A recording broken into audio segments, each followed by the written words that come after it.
And thank you for joining us, by the way. Oh, thanks for asking me. Yeah, I appreciate it. So our goal in these conversations is to gather different perspectives from both employers and employees in the restaurant industry around the conversation of mental wellness. So as a place to start this conversation, I know you and you've gotten to meet Rob, but I would love for people who get to watch this video to hear a little bit about what you do and also what made you say yes to having this conversation. Okay, hi. Are we rolling? I'm sorry. We're jumping right in. Yes. But I love how you started with like a newsroom. Hi. Hi. Wait a minute. Hey, I'm John Hinman. I own Hinman's Bakery and am the founder of CHOW, which is Culinary Hospitality Outreach and Wellness. And we are a group that meets regularly every Monday night. And it's a group of us from the restaurant industry, everybody from farmers to writers to truck drivers to chefs to front of the house managers to the dishwasher are welcome to join. And we just hang out and talk about where it hurts and have really fun conversations about painful things. And I've noticed over this COVID time, we've started laughing ourselves into tears, and it's been a great experience so far. I know that we've helped quite a few people. Mm-hmm. And I know that you shared a bit about this with Rob before we jumped into the conversation, but how are you navigating the industry right now? I am navigating it day by day, and I am really, really doing my best not to lose my cool, and it's very difficult. And I have, a big solution to that for me has been relying on people outside of the industry that a little bit, and people on the inside, but people that, when I feel myself getting in trouble, I reach out and call and say what's going on, and bring it back into reality, because I am a little mentally ill and I get too far ahead of myself and can't possibly stay in the moment. So I've been asking others for help, or just letting people know what's going on with me that know me well enough to tell me to hit the brakes. That, I can imagine, makes a huge difference, because if anything, 2020 has brought a lot of unknowns and adjustments, and losing touch with ourselves can really be supported by people who know us. Yep. Yeah. And it's been just oddly chaotic. I mean, we have a whole set of rules this week, and next week there's going to be a whole nother set of rules that we're going to have to adapt and change to. And so it's really being about open and being adaptable, to whatever new situation pops up. I think in the spirit of that very idea of change, right? The constant changes, even from like a regulatory standpoint. How do you see that connecting to mental health? And even kind of a part two of that, how the restaurant industry needs to navigate mental health right now? Well, all the changes are very tough on mental health, I think, because, we all love a pattern, and this environment is not providing that pattern for us to get into. So it's very difficult to have to do things one way for a week or maybe a month, and then you solve that problem, so you can move on to the next thing that you're working on to pivot your business maybe, but then they change the rules and you have to take 2 steps back to navigate that problem once again. And that's filtering into the mental health, I believe, by, it makes everybody a little crazy by having to change all the time. You're like, I just finished that project. Now here I go again on it. That's kind of how my day has been today. And mental health wise, I think, for me, it takes a village, and I think it goes over to other people too. So it's like, I can easily call a friend and say, hey, what are you doing to apply to this rule? Because usually these new rules mean got to come up with a new bag or a new this or a new that, and staying in touch with the people that should be my competitors or not, and finding out what they're doing or helping them, give them ideas, has been helpful in the background. So a lot of coming together. Yeah, I think Supporting one it takes a another. village. So, yeah. What do you think will build trust?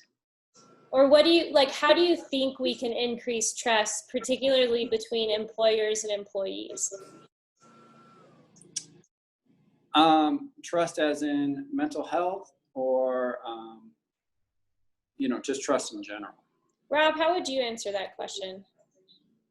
Yeah, I would say a sense that you're able to be honest with each other and transparent enough to be aware of what each other's needs are, what the expectations are, and how to work together to address those needs. Yeah. Specific to like working together in your workplace. Right. And I think the trust is the two-sided coin there. It's like, I know my staff trusts me, that we're doing the right thing, but I don't know that they trust the process as much. So, because the process keeps changing, and Right. It's really hard for me not to feel responsible for that change, so it's like, come in, you're like, hey guys, now we're doing it this way this week, and you get some chuckles, but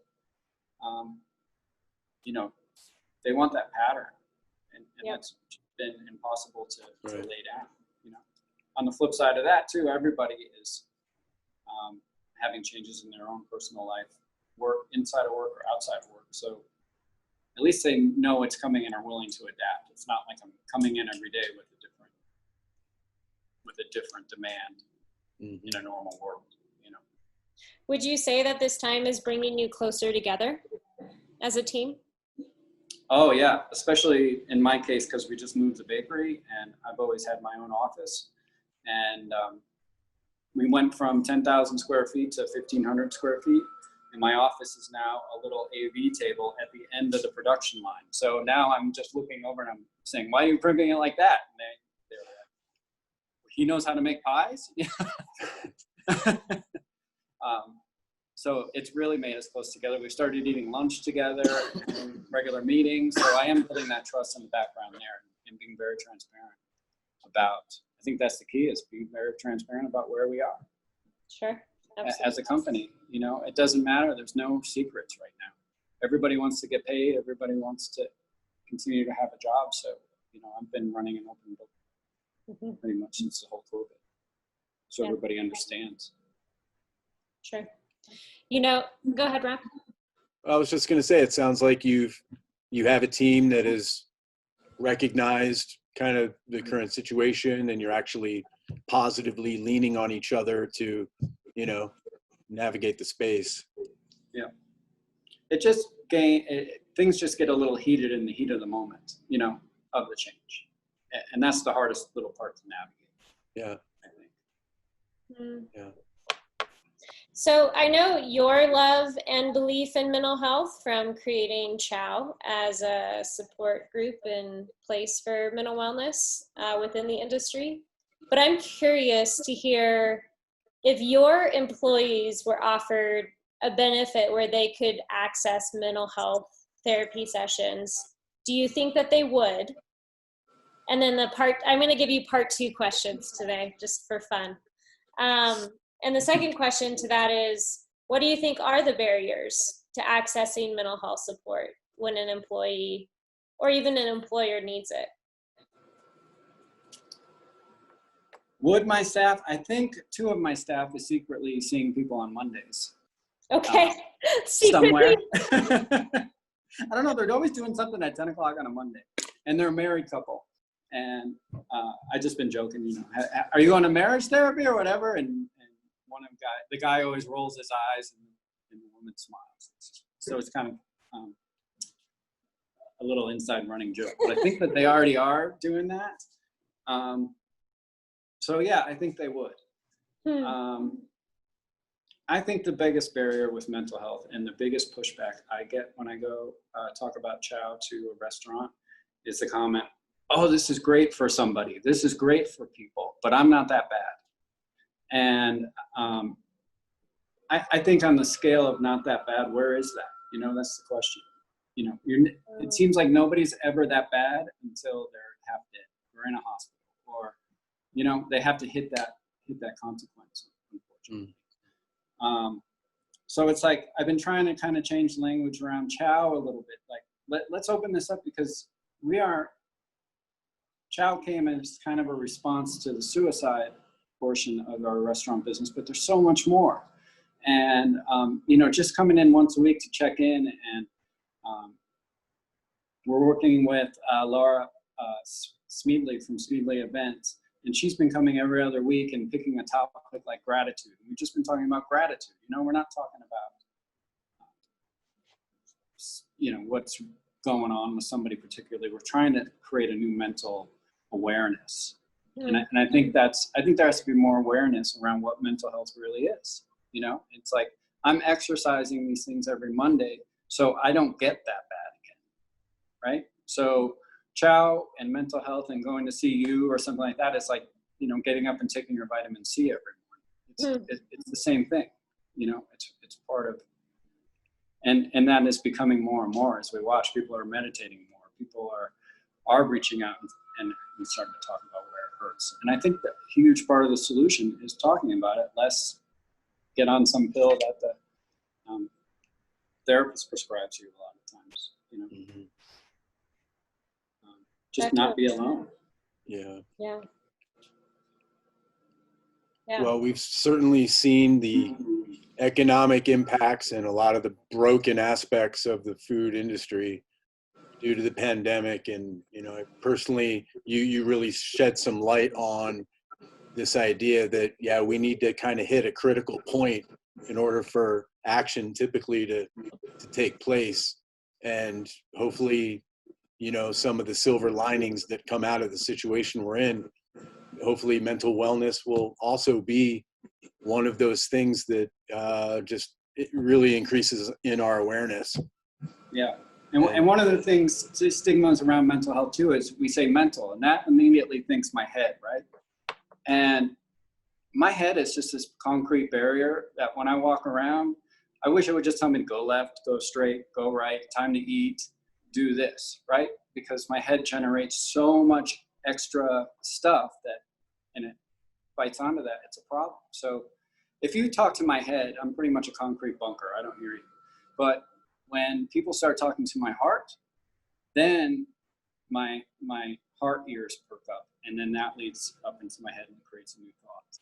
And you know, is it mental health? Is it heart health? Is it soul health? You know, a lot of this is wounds that we carry around a lot of times, and we identify with those wounds, and we started becoming those wounds instead of addressing the wounds. And a lot of them lie in our heart and our soul, I think. You know, I am connected to what you're saying, John. One of the things that I notice too, whenever people sometimes talk about mental wellness or mental health, is thinking that we're talking about feelings. And feelings are part of it, emotions are part of it. But when you even look at the definition, it actually has to do with well-being or happiness. And happiness requires all parts of ourselves. And so what I often talk with people about is mental health is what it means to be human, right? Like the practice of gratitude can connect to an emotion of peace or an emotion of joy. But gratitude itself is also this practice that literally can slow our heart rate down and can change the neurosynapses in our brain that are firing and help us get present. And so I think one of the big things that is important to me too is when mental health, when our overall wellness gets connected to feelings, that in of itself becomes a stigma, because it becomes this like soft thing that sometimes doesn't gain as much respect. And recognizing that what you're even talking about, listening from your heart, what I hear in that is listening from your fuller self, from all parts of you, rather than just thinking that that a logic brain or something that's disconnected from our emotions is the best way to do things. Right. Yeah, and I say a lot, you know, my head gets me in all the trouble. My head doesn't always get me out of the trouble, you know? So that's where my problem lies, is that most of the time when presented with the problem, I'll have 25 great ideas of how to get out of that one, and I'll feel a solution. And that feeling solution is the hardest one and seems the most impossible. So I'll go hit my head 25 times before I go try that possible one. And when I try that possible one, it works out so much bigger and better than my wildest imagination, you know, and it was easy. Yeah. Totally. I'm with you. Always. Well, it's always a joy for me to get a chat with you, as you know. It's wonderful to see you. Yeah, those are the questions that I had. I don't know if Rob, you have any final thoughts, or John, any final thoughts? Well, I just wanted to leave with the idea that, you know, John, I'd love to connect with you more and tie the Resilient Restaurants community into the CHOW community, and help to, you know, just give people an opportunity to participate. Awesome. Yeah, I really appreciate being here and any chance to get to talk about this. I love to jump on. So it's just something that lies near and dear to my heart. And it's the whole kind of talking your way out of the situation that you're in.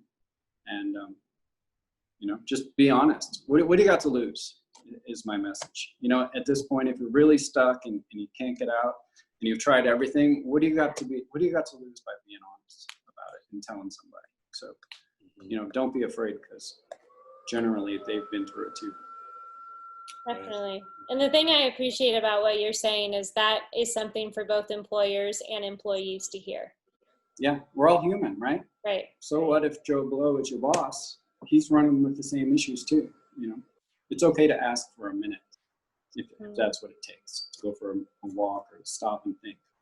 You know, I'm not good at this at all. You know, I fail every day, but I'm conscious of what I'm trying to do. You know, as far as treating others and asking for the minute that I need or not. And I don't always ask for those minutes. Well, I appreciate you. And I appreciate you too. I can't wait for my peach and huckleberry pies. I will bring them over. You need them tomorrow? Sure, that'd be great. I would love it.